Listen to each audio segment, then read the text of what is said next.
وعلیکم السلام ورحمۃ اللہ وبرکاتہ۔ ان الحمد للہ نحمده ونستعینه ونستغفره ونعوذ باللہ من شرور انفسنا ومن سیئات اعمالنا من يهد الله فلا مضل له ومن يضلل فلا هادي له اشهد ان لا اله الا الله وحده لا شريك له واشهد ان محمدا عبده ورسوله اما بعد قل هو الله احد الله الصمد لم یلد ولم یولد ولم یکن له کفوا احد۔ عزیز سامعات، آج اس مجلس میں ایک تقریر بیان کرنے جا رہی ہوں جس کا عنوان ہے گناہ چھوڑ دینے کے ثواب۔ گناہ انسان کو بربادی کے راستے پر لے جاتے ہیں۔ کوئی انسان گناہ نہ کرے، گناہ کرنے سے بچا رہے، اسے موقع نہ ملے کہ وہ گناہ کرے تو اس پر اللہ کا بہت بڑا احسان ہے۔ اور کوئی انسان جو گناہ کرنا چاہتا ہے، جو اپنے دل میں ارادہ کرتا ہے گناہ کرنے کا، لیکن اس گناہ کو اپنے رب کے خوف کی وجہ سے چھوڑ دے، خوف الہی سے وہ اس گناہ کو چھوڑ دے، تو یہ عمل بہت ہی عظیم عمل ہے۔ جب انسان کے دل میں خالص اپنے رب کی محبت ہوتی ہے، خالص اپنے رب کا خوف ہوتا ہے، اسے یہ یقین ہوتا ہے کہ میرا رب مجھے پکڑ سکتا ہے، مجھ سے سوال کر سکتا ہے، اگر یہ انسان کے دل میں یہ خیال آ جائے تو یہ عمل اتنا عظیم عمل ہے کہ بعض دفعہ اللہ مالک اس کے ذریعے ہمارے اوپر آنے والی بڑی سے بڑی پریشانیوں کو ٹال دیتا ہے۔ آئیے ایک حدیث سنتے ہیں۔ صحیح بخاری کی حدیث ہے، حدیث نمبر 7501۔ حدیث قدسی ہے، یقول اللہ تعالیٰ فرماتا ہے اذا اراد عبدی ان یعمل سیئۃ، جب بندہ ارادہ کرتا ہے کوئی گناہ کرنے کا، دل میں ارادہ کرتا ہے گناہ کرنے کا، تو اللہ تعالیٰ کیا حکم دیتا ہے؟ فلا تکتبوها علیہ حتی یعملها، اس گناہ کو لکھنا نہیں، جس کا اس نے ارادہ کیا ہے اس کے ذمے اس گناہ کو مت لکھنا، کیونکہ اس نے صرف ارادہ کیا ہے، صرف دل میں چاہت کی ہے اس گناہ کو کرنے کی، ابھی اسے انجام نہیں دیا ہے، تو اس کے ذمے یہ گناہ مت لکھنا۔ فَإِنْ عَمِلَهَا فَاكْتُبُوهَا بِمِثْلِهَا، ہاں اگر یہ وہ گناہ کر دے جسے کرنے کا اس نے ارادہ کیا ہے تو اس کے لیے ایک گناہ لکھو، یعنی جتنا اس نے گناہ کیا ہے بس اتنی ہی سزا اسے دینا، جتنا اس نے جرم کیا ہے اتنا ہی گناہ اس کے ذمے لکھنا۔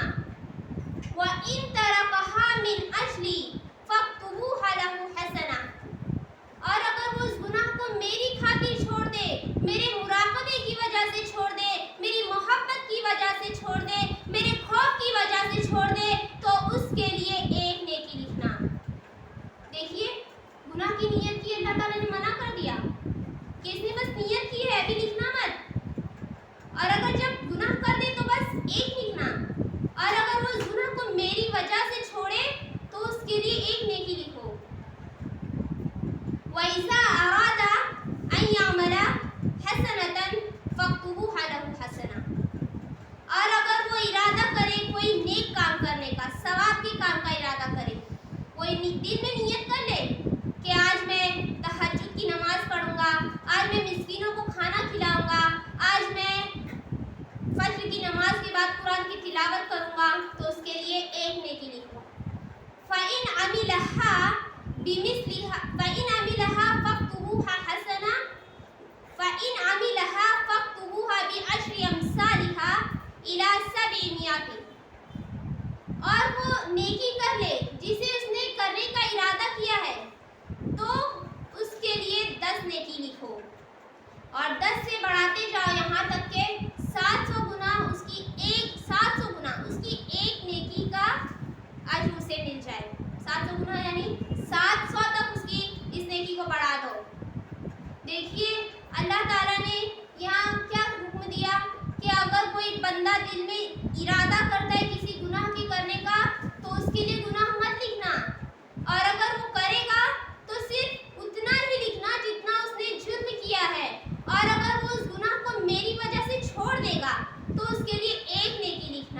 اور اگر وہ نیکی کا ارادہ کر لے تو اس کے لیے 10 گناہ نیکی لکھنا. پھر جو اللہ اپنے بندوں سے راضی ہوتا ہے اس کا اجر 700 تک بڑھا دیتا ہے. یہ اللہ کا ہمارے ساتھ شفقت اور محبت کا معاملہ بڑا ہی واضح نظر آ رہا ہے. ایک دوسری حدیث میں روایت ہے انما ترکھا من جرائی، اس نے گناہ کو میری خاطر چھوڑا.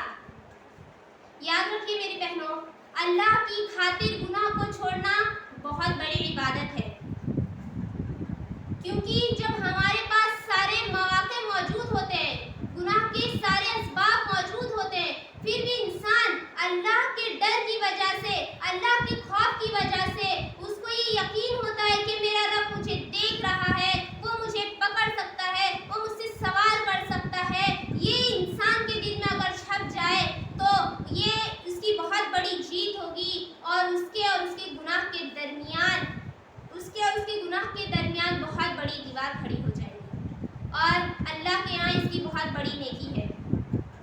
ایک دوسری حدیث میں روایت ہے کہ سیدنا عبداللہ ابن عمر رضی اللہ تعالیٰ عنہ سے روایت ہے کہ آپ صلی اللہ علیہ وسلم سے 3 شخص کے بارے میں سوال کیا گیا جو طوفان آنے کی وجہ سے غار میں جا کر چھپ گئے تھے، اور غار کے اوپر ایک بڑا سا پتھر آ گیا تھا جس کی وجہ سے غار کا منہ بند ہو گیا.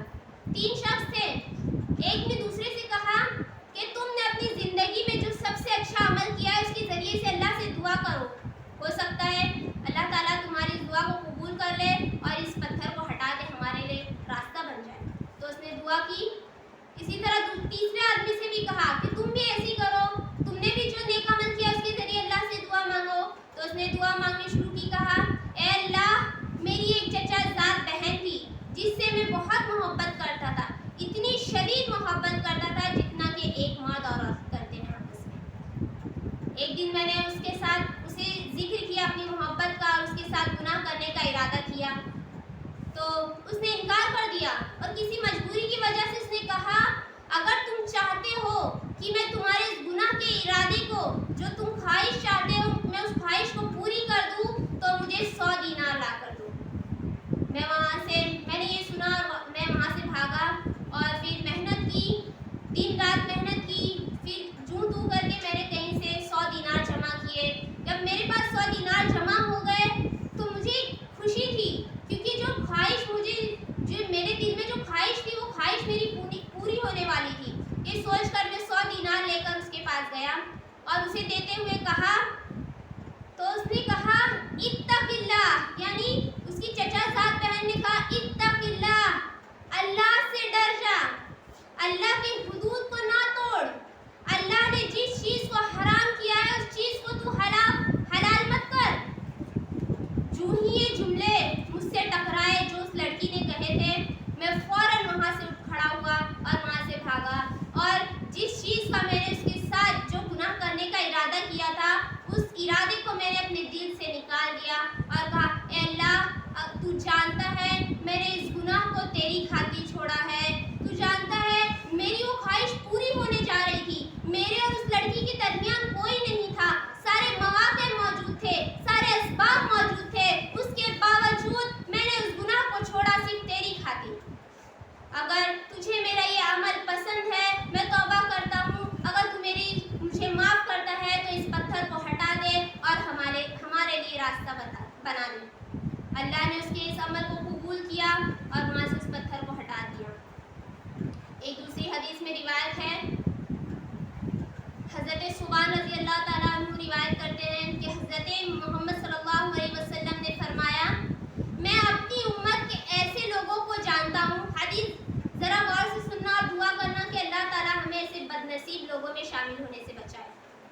آپ صلی اللہ علیہ وسلم نے فرمایا میں اپنی امت کے ایسے لوگوں کو جانتا ہوں جو بہت نیک ہوں گے، قیامت کے دن تہامہ پہاڑی جیسی چمکتی ہوئی سفید چمکتی ہوئی نیکیاں لے کر قیامت کے دن حاضر ہوں گے، لیکن اللہ تعالیٰ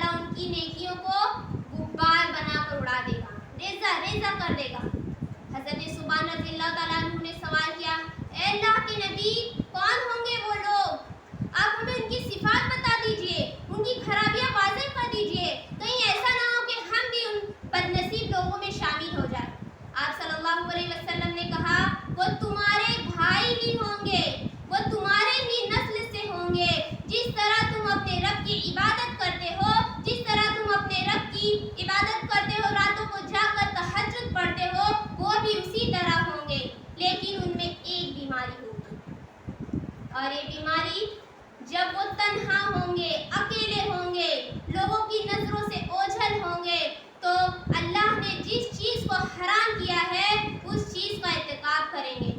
جس چیز کو کرنے سے اللہ نے منع کیا ہے اس کام کو وہ انجام دیں گے. اس حدیث سے پتہ چل رہا ہے کہ ان کے دو رخ ہوں گے، یعنی وہ دو چہرے والے ہوں گے، ایک ظاہری اور ایک باطنی. ظاہری سے مراد جب وہ لوگوں کے سامنے ہوں گے، جب وہ مجلس میں ہوں گے، جب وہ اپنے گھر والوں کے سامنے ہوں گے تو بڑے ہی متقی، پرہیزگار، اللہ کی عبادت کرنے والے اور اللہ سے ڈرنے والے. اور جب وہ باطنی سے مراد ہے جب وہ اکیلے تنہا ہوں گے، ایک کمرے میں بند ہوں گے، تو جس چیز کو اللہ نے حرام کر دیا ہے اس چیز کو وہ سر انجام دیں گے. آج تنہائی کے گناہ اتنا آسان ہو گیا ہے، اتنے عام ہو گئے ہیں، یہ کوئی بتانے والی بات نہیں. آپ سب جانتے ہیں کہ ہر انسان کے پاس آج موبائل ہے. چھوٹے سے چھوٹے بچوں کے پاس موبائل ہے، ہر انسان کے پاس لیپ ٹاپ ہے، لیکن وہ ان کا غلط استعمال کرتے ہیں. جب اکیلے کمرے میں ہوتے ہیں یا لوگوں کی نظروں سے اوجھل ہوتے ہیں تو موبائل پر گندے ویب سائٹس، گندی پکچریں، ویڈیوز دیکھتے ہیں. انہیں تسلی ہو جاتی ہے ہم تو ایک کمرے میں بند ہیں، ہمیں کون دیکھ رہا ہے، نہ ہمارے آس پاس کوئی ہے نہیں، ہمیں کوئی دیکھنے والا ہی نہیں ہے. تسلی ہو جاتی ہے. موقع ملتے ہی وہ شراب پینے لگتے ہیں، موقع ملتے ہی وہ بے حیائی کرنے لگتے ہیں، موقع ملتے ہی وہ زنا کرنے لگتے ہیں، یہ سوچ کر کہ ہمیں کوئی نہیں دیکھ رہا ہے. لیکن یہ نہیں سوچتے لوگوں کی نظروں سے اچھلے تو کیا ہوا، اللہ تو ہمیں اوپر سے دیکھ رہا ہے. یہ نہیں سوچتے. یاد رکھیے میری بہنوں، اگر ایسے لوگ جو اسی طرح حرام کردہ چیزوں کا ارتکاب کریں گے تو قیامت کے دن اتنی نیکیاں ہوں گی ان کے پاس جیسے تہامہ پہاڑیوں کی طرح سفید چمکتی ہوئی نیکیاں لے کر حاضر ہوں گے، لیکن ان کا کوئی فائدہ نہیں ہوگا. اللہ تعالیٰ ان نیکیوں کو ریزہ ریزہ کر دے گا. اتنی نیکیاں ہونے کے بعد بھی وہ ہلاکت اور خسارے میں ہوں گے. تو اللہ تعالیٰ سے دعا ہے کہ اللہ تعالیٰ ہمیں ایسے بد نصیب لوگوں میں شامل ہونے سے بچائے، اور جب تک اس دنیا میں زندہ ہے صرف نیک عمل کرنے کی توفیق دے. آمین ثم آمین.